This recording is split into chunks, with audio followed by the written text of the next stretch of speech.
Salut tout le monde, bienvenue sur Coach Sharaf Live. C'est sur Facebook, ensuite sur YouTube. Donc on va attendre un peu qu'il y ait au moins une ou deux personnes pour commencer.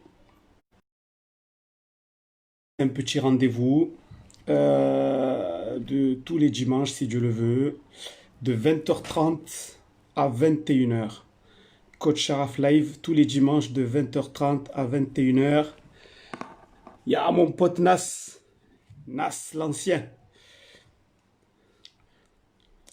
Salut à toi. Bienvenue mon pote. Donc c'est un petit rendez-vous, je le répète, tous les dimanches de 20h30 à 21h. Coach Sharaf Live. Donc ici on est là pour partager un peu, partager avec vous mon univers, l'univers de la technique football. Voilà, donc je vais vous donner très vite le programme. Sam Gallo, coucou à toi. Salut à tous, bienvenue tout le monde.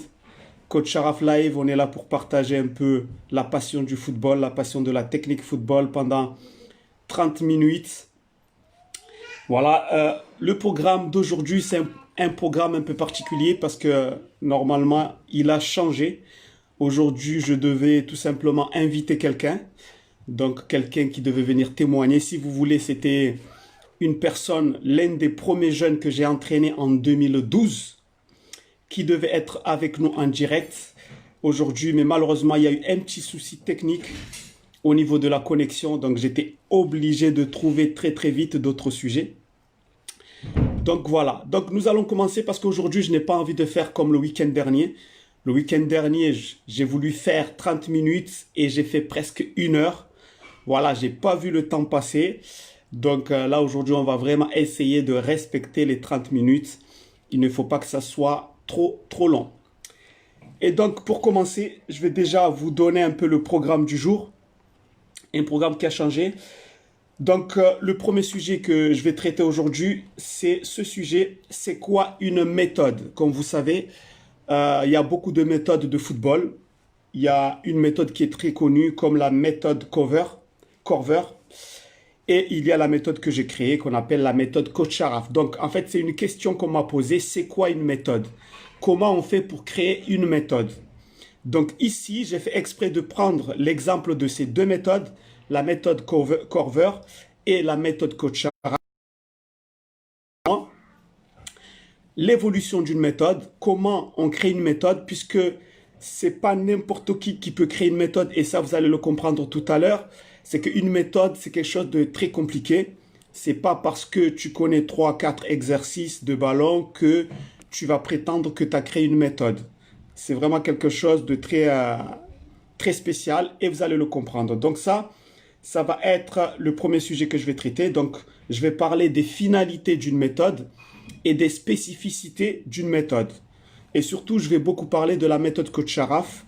Parce qu'on m'a posé cette question, il y en a qui veulent absolument connaître les spécificités de cette méthode. Le deuxième sujet, pour continuer, pour continuer à parler des méthodes de coaching, je vais parler des deux dimensions de la méthode Coach Sharaf. Ensuite, le troisième sujet, c'est un sujet un peu qui peut être un peu polémique, ou en tout cas les gens en parlent. C'est le football et l'argent. Pourquoi le foot génère autant d'argent? Comme on sait, le football, c'est le sport où il y a le plus d'argent. C'est le sport le plus populaire, le sport le plus connu. Donc, automatiquement, eh bien, ça rapporte beaucoup d'argent. Donc, il y en a parfois, il y en a qui critiquent ça. Il y en a qui le comprennent. Donc, ici, je vais essayer de donner mon avis personnel. Voilà, ça sera que mon avis. Et ensuite, je vais répondre à deux questions qui sont très importantes qu'on m'a posées, parmi toutes les questions qu'on m'a posées. Donc, je vais les traiter ici.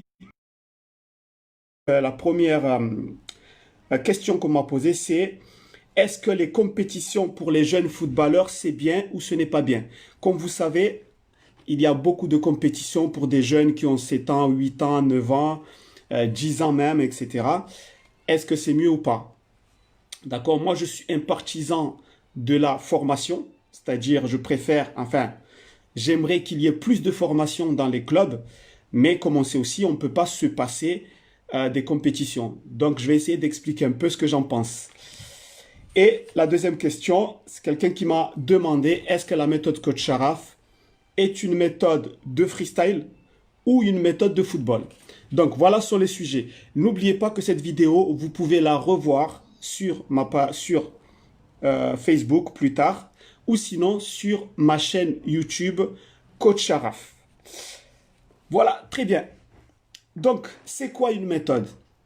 Aujourd'hui, il y a beaucoup de personnes qui prétendent qu'ils ont une méthode de coaching. D'accord? Aujourd'hui, il y a des gens qui vont venir vous dire, voilà, moi aussi j'ai ma méthode, etc., etc. Et ici, je vais vous démontrer que créer une méthode, c'est pas quelque chose de facile. Et je vais prendre l'exemple de deux méthodes. Une qui est très connue, c'est la méthode Korver. D'accord? Je pense que tous les petits ont déjà entendu parler de cette méthode-là. Alors, je vais seulement parler des finalités. Je ne vais pas trop rentrer dans les détails dans la méthode Korver parce que je ne l'ai pas étudiée, je ne la connais pas personnellement, ça ne m'intéresse pas beaucoup, mais je sais que c'est une méthode qui a été créée par des gens qui connaissent le football. Donc, je ne vais pas rentrer dans les spécificités. Par contre, lorsque je vais parler de ma propre méthode que j'ai créée, là, je vais rentrer plus dans les spécificités. Donc, pour créer une méthode, pour ceux qui m'ont demandé c'est quoi une méthode et comment on crée une méthode, il faut comprendre l'évolution d'une méthode. Et tout ça a besoin d'un manque. C'est-à-dire, à un moment donné, il y a des gens qui se rendent compte d'un manque dans un domaine et par la suite, ils vont réfléchir et apporter une solution.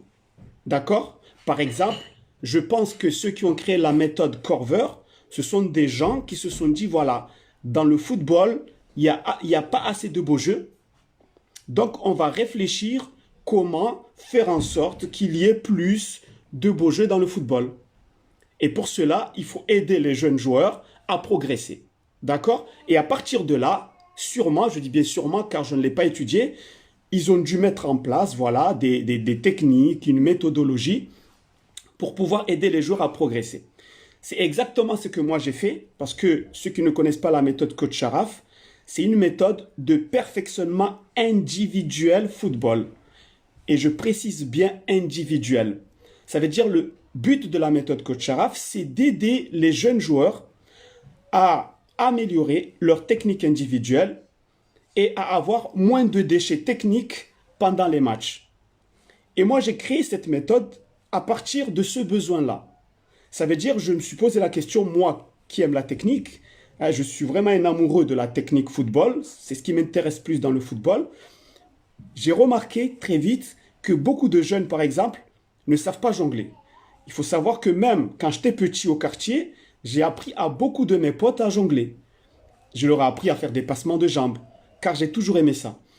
Et donc, en grandissant après le football freestyle, j'ai compris en fait, j'ai remarqué que beaucoup de jeunes qui viennent des clubs ne savaient pas jongler comme il faut, n'avaient aucune technicité, il y avait trop de déchets techniques. Et je me suis dit, voilà, face à ce manque, eh bien, je vais essayer d'apporter ma réponse. D'accord? C'est ça une méthode. C'est lorsque tu apportes une réponse, tu organises une réponse pour répondre à une question. Et pour cela, je vais tout simplement vous donner la définition d'une méthode selon un homme qui est très connu maintenant, qui s'appelle Dr Raoult. Je pense que tout le monde connaît Dr Raoult, hein, puisque on a tous entendu parler de lui par rapport au Covid-19. Voici ce que dit Dr Raoult sur la méthode. C'est quoi une méthode? Donc lui, il dit quoi? Il dit la méthode est la manière d'organiser la réponse à une question. La méthode est la manière d'organiser la réponse à une question. Ça veut dire que dans ta vie, à un moment donné, tu vas te poser une question. Dans le cas du football, la question que je me suis posée, je me suis dit, voilà, les jeunes, les joueurs, même les joueurs pros, eh bien, il y en a qui font trop de fautes techniques. Il y en a beaucoup qui ne maîtrisent pas le ballon comme il faut. Donc, c'est un manque de technique individuelle. Ça, c'est la question que je me suis posée. Et ensuite, j'ai organisé la réponse. Et je pense que c'est la même chose que pour la méthode Korver. Alors, par rapport à la méthode Korver, il faut savoir que toutes les méthodes de football peuvent en fait fonctionner ensemble. D'accord? Et moi qui ne connais pas trop la méthode Corver, je ne vais pas trop rentrer dans les détails.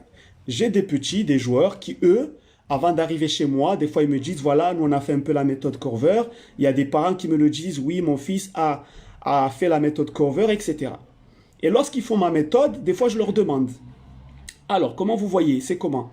Et des fois ils me disent, ouais, c'est différent, c'est pas pareil, mais des fois ils n'arrivent pas trop à m'expliquer quelles sont les différences, etc. Donc c'est pour ça que je n'ai pas envie trop de rentrer dans les détails de la méthode Corver. Je préfère rester dans la méthode Coach Sharaf. Mais déjà, ce qu'il faut comprendre, c'est que pour, justement, créer une méthode, il faut déjà deux choses, principalement. Donc, la première chose, déjà, il faut avoir des connaissances pratiques. Dans le domaine dans lequel tu as envie de créer une méthode, donc d'apporter des réponses face à un manque, il faut que toi-même, tu sois quelqu'un qui est vraiment calé dans ce domaine-là. Moi, par exemple, certes, je suis footballeur, mais aujourd'hui, je ne peux pas créer une méthode sur la préparation physique. Et pourtant, je connais plein d'exercices physiques, j'ai fait du football, d'accord? Donc ça veut dire on avait des gens qui nous coachaient, que ce soit au niveau du physique, que ce soit au niveau de la technique, que ce soit au niveau du jeu collectif. Mais aujourd'hui, je ne peux pas prétendre être quelqu'un capable de créer une méthode de préparation physique. Pourtant, je suis capable d'entraîner un joueur, de lui donner des exercices physiques. D'accord? Parce que pour pouvoir créer une méthode, il faut que je sois vraiment calé dans ce domaine-là. Il faut que je sois vraiment quelqu'un qui maîtrise ce domaine-là. Et ça, ce n'est pas le cas. D'accord? Donc aujourd'hui, il y a des gens qui parfois prétendent qu'ils ont une méthode de technique football, etc. Mais ce sont des gens en fait qui connaissent tout simplement des exercices techniques qu'ils ont pris sur Internet, à droite à gauche. Et c'est pas avec ça. Donc la première chose pour créer une méthode, déjà tu dois être calé dans ce domaine-là. D'accord? Tu dois d'abord être calé. Ensuite, il faut être capable tout simplement d'organiser la méthode. Et là, je vais vous donner des exemples bien précis. Bien précis. En fait, une méthode, en réalité, c'est quoi? C'est comme une recette de cuisine. Je vais prendre l'exemple des cuisiniers. Un cuisinier, il a quoi? Pour créer une recette, eh bien, pour créer quelque chose de nouveau, un plat qui est nouveau, eh bien, le cuisinier va avoir des ingrédients. Il va avoir des tomates, il va avoir de l'huile, il va avoir de la farine, il va avoir de l'eau. Mais ces ingrédients-là, ce n'est pas lui qui les a inventés. La tomate, ce n'est pas le cuisinier qui l'a inventé. L'eau, ce n'est pas lui qui l'a inventé. Le sucre, ce n'est pas lui. Le sel, ce n'est pas lui. Par contre, lui, il va faire quoi? Eh bien, il va prendre tous ces ingrédients et en fait, il va doser. Il va faire des mélanges et il va apporter sa petite touche personnelle. Et dans sa touche personnelle, qu'est-ce qu'il cherche le cuisinier? Eh bien, le cuisinier, il cherche un goût bien précis. Il cherche une odeur bien précise. Je vais vous donner un exemple. Moi, par exemple, je suis nul en cuisine. D'accord? Je suis nul en cuisine. Si vous me donnez deux tomates, une tomate qui vient, je sais pas, d'Afrique et une tomate qui vient d'Amérique latine, pour moi, une tomate, c'est une tomate. Je vais sentir la tomate, je vais dire c'est la même chose. Mais les gens qui sont passionnés par la cuisine, qui sont des spécialistes dans ce domaine-là, ils sont capables de vous prendre deux tomates, ils vont les sentir et ils vont te dire cette tomate n'est pas la même que celle-là. Il y a une odeur différente, il y a un goût différent. Vous voyez? Eh bien ça, c'est la même chose que dans le football. Ça veut dire que moi, par exemple, dans la préparation technique, qu'est-ce que je cherche? Déjà, j'ai les ingrédients qui sont là. Il y a les gestes techniques qui existent. Il y a les passements de jambes, il y a les crochets, il y a les feintes de corps. Ce n'est pas moi qui ai inventé un crochet. Ce n'est pas moi qui ai inventé un passement de jambes. Et aujourd'hui, il n'y a aucune personne qui peut venir dire « Eh, le passement de jambes, c'est moi qui l'ai inventé. » Donc tout ça, ce sont les ingrédients des préparateurs techniques, des footballeurs. C'est les passements de jambes, c'est les râteaux, c'est les crochets, etc., etc. Et donc, à partir de ces ingrédients, comme le cuisinier, eh bien, celui qui va inventer la méthode, il va tout simplement organiser tout ça. Il va mélanger toutes ces techniques. Mais qu'est-ce qu'il cherche? Qu'est-ce qu'on cherche dans la technique? Moi, ce que je cherche dans la technique, je cherche la gestuelle. Comment réaliser un mouvement avec perfection? Comment réaliser un passement de jambes avec perfection? D'accord? Donc, je vais faire des mélanges comme le cuisinier.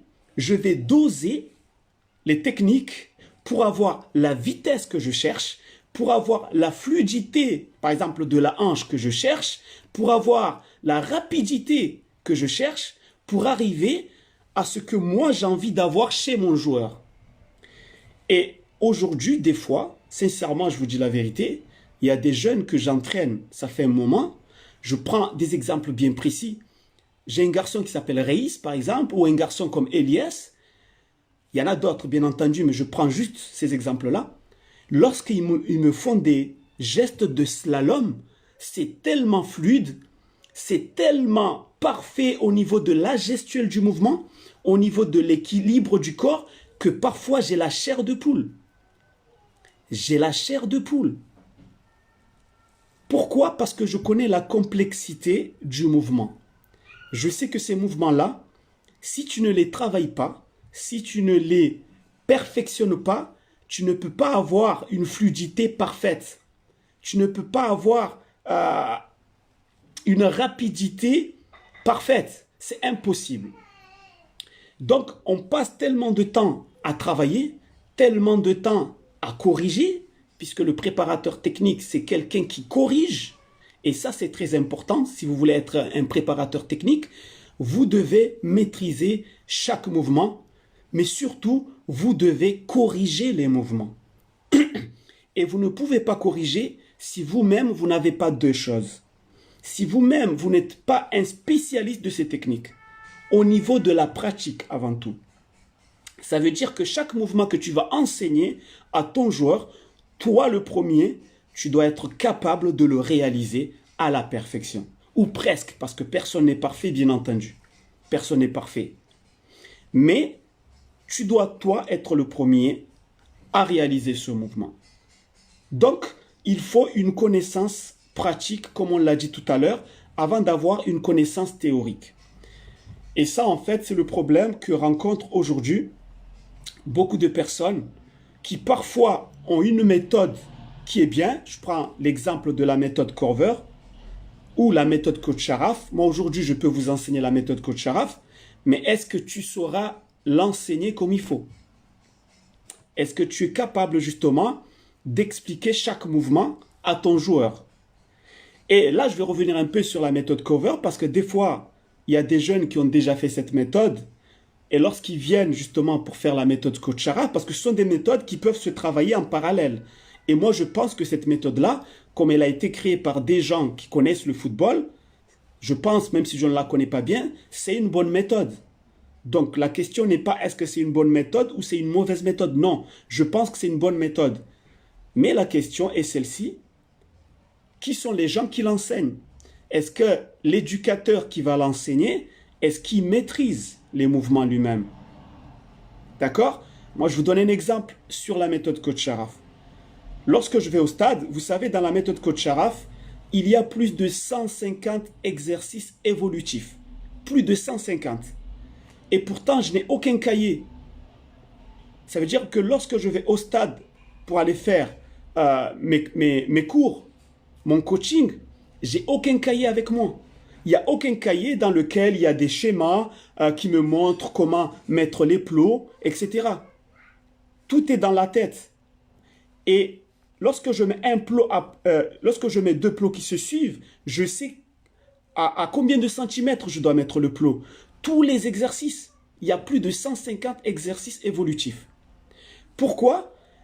Parce que c'est le domaine que j'aime le plus. D'accord? C'est le domaine que j'aime le plus. Comme je l'ai dit tout à l'heure, je ne peux pas créer une méthode pour de la préparation physique. Je ne peux pas créer une méthode pour entraîner un gardien de but. Ce n'est pas mon domaine. Ce n'est pas ça qui me passionne. Ce qui me passionne depuis petit, ça a été la technique. C'est pour ça aujourd'hui, tous ces exercices-là, Je les ai tous en tête. Plus de 150 exercices évolutifs. Et parfois, il y a des joueurs qui me posent souvent cette question, comme un garçon qui s'appelle Yanis. À chaque fois, il me pose la question, il me dit, comment tu arrives à retenir tous ces exercices sans cahier, sans notes, sans quoi que ce soit. Donc ça c'est un conseil que je donne à ceux qui m'ont posé la question. Quelqu'un qui crée une méthode, si vous voulez créer une méthode, vous devez être calé dans ce domaine-là. C'est pas seulement aller sur Internet, prendre des exercices à droite, à gauche, et ensuite les mettre ensemble et dire, moi j'ai ma méthode. C'est plus compliqué que ça, une méthode. Autre chose, une méthode, par exemple, dans le cas de ma méthode, il y a ce que j'appelle des exercices évolutifs. Ça veut dire que il y a des... Et dans chaque niveau, il y a plusieurs exercices. Lorsque tu maîtrises l'exercice 1, tu dois passer à l'exercice 2. Mais l'exercice 2, c'est la suite de l'exercice 1. L'exercice 3, c'est la suite de l'exercice 2. Ça veut dire les exercices se suivent. C'est ce que j'appelle exercice évolutif avec une suite logique.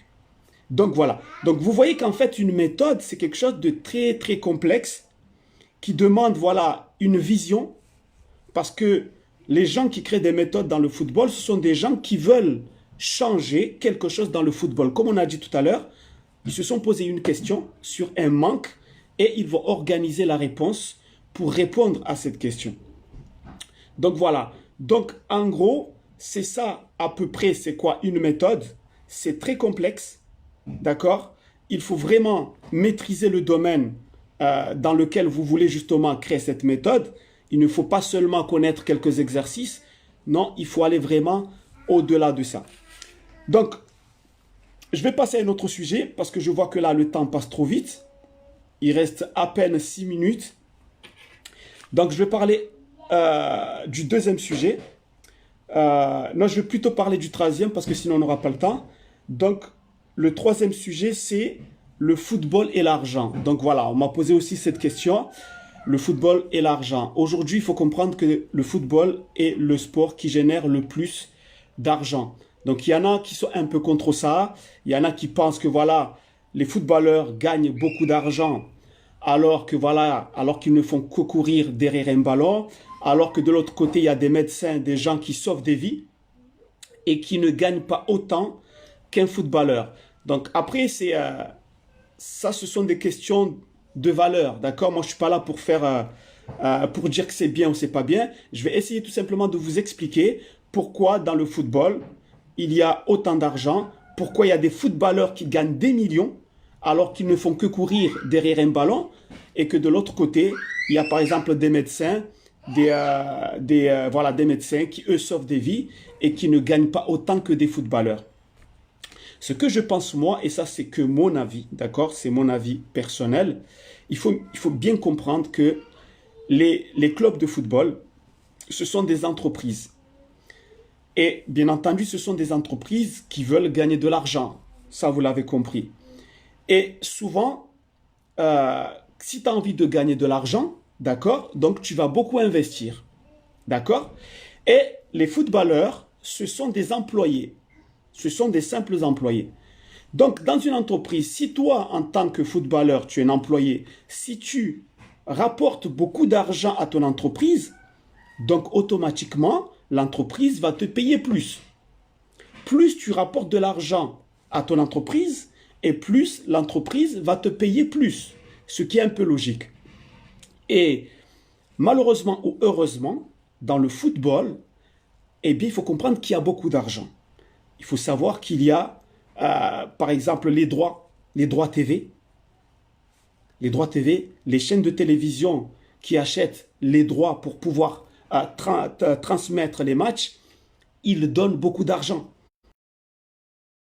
Hein? Des sponsors qui ont beaucoup de moyens, hein? Qui vont investir. Il y a pas mal de sociétés qui ont beaucoup d'argent et qui investissent dans le football. Et c'est ce qui fait que le football génère beaucoup d'argent. Et les footballeurs vont gagner plus parce qu'ils rapportent plus à leur entreprise, tout simplement. En fait, c'est quelque chose de logique. Plus ils ramènent de l'argent à l'entreprise, et plus l'entreprise va les payer plus, tout simplement. Par exemple, un maillot de Zidane, c'est un maillot qui coûte cher. D'accord? Que ce soit le maillot de Zidane, que ce soit les partenaires qui vont venir dans le club où Zidane va jouer, parce que c'est un joueur qui est connu, parce que c'est un joueur, voilà, qui a une certaine valeur, qui porte ce qu'on appelle de la valeur ajoutée au club, parce qu'il est bon, parce qu'il est connu, parce qu'il a une image. Donc automatiquement, ça va faire en sorte qu'il y ait beaucoup de partenaires, beaucoup de sponsors qui vont venir dans le club où il joue, et automatiquement, ça génère beaucoup d'argent. Et donc, son club va le payer plus cher. Voilà, c'est à peu près ça, sans rentrer trop dans les détails. Il faut juste comprendre une chose, que les footballeurs rapportent beaucoup d'argent à leur club et automatiquement, les clubs vont les payer plus. Et en réalité, il ne faut pas être hypocrite. Si aujourd'hui, le football génère, c'est parce que vous et moi, nous en tant que public, on aime le football. On est prêt à payer cher pour aller regarder un match de football. On est prêt à payer cher pour avoir le maillot d'un Zidane, des Neymar, des Messi. Donc en réalité, nous aussi, sans être hypocrite, on participe à ce système. Donc c'est dommage qu'il y ait des gens qui à la fois participent au système et ensuite se posent la question pourquoi le football génère autant d'argent, pourquoi les footballeurs gagnent beaucoup plus. Voilà, mais en réalité, nous participons tous à ce système-là. Donc voilà, c'est ce que moi je pense, c'est que mon avis. Et voilà, chacun a droit d'avoir son avis. Ensuite, je vais passer aux questions qu'on m'a posées. Donc la première question, c'est les compétitions des jeunes footballeurs. Est-ce que c'est bien ou ce n'est pas bien? D'accord? Parce que c'est vrai aujourd'hui dans les clubs, il y a beaucoup de compétitions.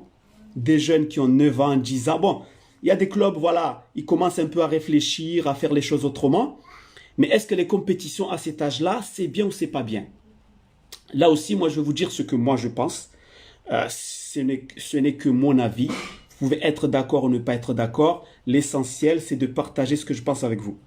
Alors, comme vous le savez, moi, je suis un partisan de la formation. Moi, je préfère que des jeunes, d'ailleurs, c'est pour ça que je fais de la technique individuelle, c'est pour ça que j'ai créé ma méthode. C'est tout d'abord pour aider les jeunes joueurs déjà à améliorer leur motricité, leur coordination, leur maîtrise du corps, à améliorer leur technique, à améliorer leur jeu pour avoir moins de déchets techniques. Si aujourd'hui les clubs se concentrent beaucoup sur les compétitions, c'est dommage parce que déjà ce n'est pas efficace de ne faire que de la compétition s'il n'y a pas une formation derrière. Pourquoi? Et ça, je l'avais déjà expliqué. Parce qu'il faut savoir que si un jeune ne sait pas jouer et qu'il est obligé d'aller dans une compétition, il ne sait pas jouer. On ne l'a pas préparé au préalable. Mais il est quand même obligé parce que le système est ainsi fait. Eh bien, c'est un jeune qui va être frustré à un moment donné. Parce qu'il ne maîtrise pas bien son ballon, parce qu'il n'a pas développé ses capacités, que ce soit sa maîtrise du corps, la maîtrise de la balle. Et donc, la majorité d'entre eux, malheureusement, parfois sont frustrés.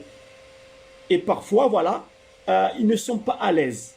Et ça, moi, personnellement, j'en parle beaucoup avec des parents qui inscrivent leurs enfants en club pour s'épanouir, pour apprendre à jouer au ballon. Et parfois, ils vont les récupérer alors qu'ils sont complètement dégoûtés. Pourquoi? Parce qu'ils sont frustrés, parce qu'on leur a dit qu'ils ne sont pas bons, etc., etc. Donc, ce que je pense, il ne faut pas qu'il y ait trop de compétition. Il faut préparer les joueurs d'abord, leur apprendre à maîtriser le ballon, leur apprendre le football avant de passer à l'étape suivante, l'étape des compétitions. Donc, les compétitions, attention, ça ne veut pas dire qu'il ne faut pas, ça ne veut pas dire qu'il ne faut pas de compétition. Il faut des compétitions, mais après avoir préparé les joueurs. Et ça, par exemple, c'est ce que moi je suis en train de dans ma structure. Je suis en train là d'organiser des compétitions de technique individuelle football. D'ailleurs, ça n'existe pas. C'est la première fois qu'il va y avoir des concours, des compétitions de technique individuelle football. C'est la première fois, ça ne s'est jamais fait. Et ça, nous, on va le faire. Mais cette compétition n'est pas réservée à tous les jeunes que nous enseignons la technique. C'est réservé seulement à ceux qui ont déjà développé des capacités techniques et qui veulent faire de la compétition. Donc ça sera au choix. Et moi, ce que j'ai remarqué depuis 2012 que je donne cours, j'ai remarqué que lorsque un jeune apprend les techniques de base, maîtrise son corps, développe ses capacités techniques individuelles, et bien tout d'un coup, il est en confiance. Vous voyez, tout d'un coup, il est en confiance. Il est plus à l'aise sur le terrain, il prend plus de risques, d'accord? Il est moins frustré. Pourquoi? Parce qu'il maîtrise le ballon. Et donc, c'est le système que moi, je suis en train de mettre en place, de laisser les compétitions de technique individuelle seulement à ceux qui veulent le faire, qui sont déjà en confiance. Et moi, j'en suis sûr et certain, il y en a beaucoup qui vont vouloir participer parce qu'il y en a de plus en plus qui gagnent en confiance, parce qu'ils ont déjà développé voilà, leur capacité technique individuelle.